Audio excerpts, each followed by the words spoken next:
Hello Varlets. With the introduction of the Hive Scum, close quarters range gameplay has never been more accessible. But with the class's unique guns taking the spotlight, as would be expected, I wanted to highlight one weapon which has been left in the dark for a long time, the Shredder Autopistol. In this video, we'll find out how it compares against the shiny new Dual Autopistols, what it brings to the table, and whether it has a place in your loadout. So let's get it on.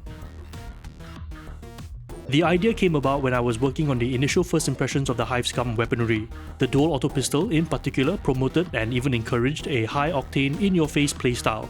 When paired with the rest of the Hive Scum's kit, it was some of the most vicious damage output builds in the game. But that got me thinking about the Shredder Autopistol, which I will just simplify to Shredder from now on, and how it technically should also fulfill the same role. So I decided to make it on the Hive Scum and take it to the limits to see where it would sit against the Dual Autopistols. The results are surprisingly good, but not without some obvious weaknesses. Let's explore. To start, I'm just going to show you this table, which gives you an overview of both the weapons, giving you a comparative idea on which weapons' base stats are better. Straight off the bat, looking at this table, the Dual Autos blow the Shredder right out of the water in almost all base stat comparisons. The Dual Autos hit harder per bullet, shoot almost twice as fast, have triple the DPS, and have almost 70% more damage per clip. This should seal the deal that the brand new Hive Scum DLC weapon is a powerhouse against the 3-year-old Shredder that has been left in the dust since Spinning Fire and Blaze Away got nerfed. No surprises here. Where the Shredder does stand out, however, is that it has a faster reload speed, 40% faster than the Dual Autos, and much more bonus stamina at 4 compared to the Dual Autos 1, letting you sprint for longer. With the base stats done, let's take a look under the hood at more specific numbers, shall we? This table shows something interesting, and it has to do with the comparison of finesse multipliers. As you can see, the Dual Autos provide an additional 5% extra crit chance when you're using them, but the Shredder actually has a negative crit chance bonus, reducing your total crit chance by 2%. My guess is that this is some balancing factor that has been long forgotten about after the nerfs to the weapon. Another win for the Dual Autos in this regard. However, when it comes to the finesse multipliers, the Shredder actually beats the Dual Autopistols by having double the multipliers across the board. This makes it so that it is possible for the Shredder to scale pretty decently if you aren't just going for body shots. Knowing this, I've put together a table to look at the damage comparison between both weapons when we are going for finesse attacks. What becomes immediately clear when looking at this table is that the Shredder's superior finesse damage actually closes the gap a little, especially against unyielding and maniac enemies. If anything, the Shredder's base damage and its strong multipliers makes it a weapon designed to tear apart specials and Drake Ragers, and can really put in the hurt against Reapers and Bulwarks if you can crack them open. The Dual Autos are still superior against the general pleb enemies like Poxwalkers and regular shooters and most elites, especially against Maulers, since it has the raw firepower to just gun them down in the chest, while the Shredder can only count on its crits to deal extra damage, of which it's already dealing a pretty low amount against Flak already. Overall, the gap in firepower between the weapons is wide, with the Dual Autos being the stronger one, but not as wide as we had initially thought, owing to the Shredder's superiority in unyielding and maniac ADM and higher finesse multipliers. In terms of mechanics, both the Autopistols are designed for the run and gun playstyle, allowing you to shoot from the hip while sprinting forward. For weapon special, the Dual Autos have a bash, which is okay I guess, nothing remarkable about it, but the Shredder has a flashlight built in, which automatically gives it so much more utility when fighting in power outage maps, and is actually useful. Hands down, the Shredder wins the weapon special comparison. For weapon handling, the Dual Autos handle exactly how you would expect a high fire rate weapon in each hand to feel.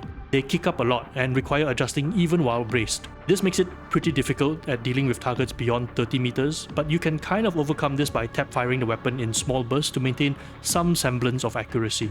The Shredder, on the other hand, has much better stability in comparison, generally keeping bullets within the crosshair up until around 50% of your clip in full auto, after which it starts to become less stable and jump around a little bit. However, while the Shredder can technically better aim for faraway targets, it doesn't have the same punch through to take them down quickly. I personally like the control and stability of the Shredder more than the Dual Autos. Something about firing the Dual Autos in full auto makes it feel frantic during combat, like I'm losing control somehow. On the other hand, the Shredder's more stable firing pattern makes it feel like an extension of my intent rather than trying to rein in some immense firepower. But this is just a small preference thing. I like playing with both of them depending on how I feel. The last item on our list of mechanics comparison is probably the signature feature of the Shredder Autopistol, its incredible stagger power while braced. What it lacks in damage, the Shredder compensates with sheer stagger force, allowing it to not just stagger, but outright knock down enemies, which is the highest form of CC you can apply to them. Combined with its relatively high fire rate, the Shredder can break through even Havoc40 Rager combos and stop Maulers from doing their overhead attack. This strength allows it to create space fairly effectively, something that is very rare on ranged weapons that don't outright have explosive power behind their attacks. This makes the Shredder a very comfortable and safe weapon to use as well.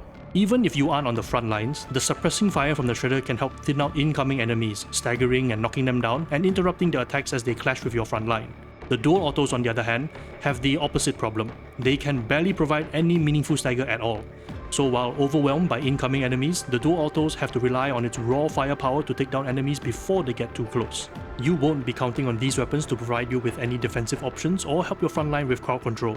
Now that we've explored the mechanics of both weapons, let's take a look at how we can build up the Shredder to highlight its strengths. Given its signature stagger force, there are a couple of very powerful synergies that we can make when it comes to building our loadout around the weapon. The first is an obvious one, pinning fire.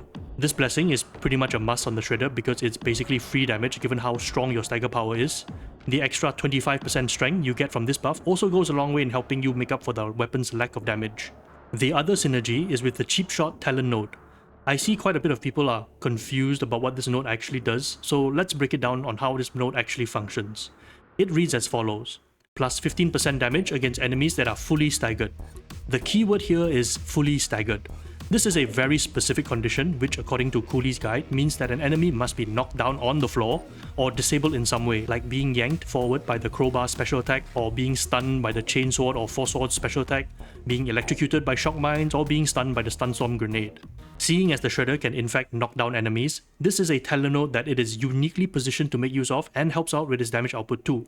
Maulers are an example of an enemy that can be knocked down and then have cheap shots provide additional damage to help bring it down faster, slightly compensating for its weakness against them.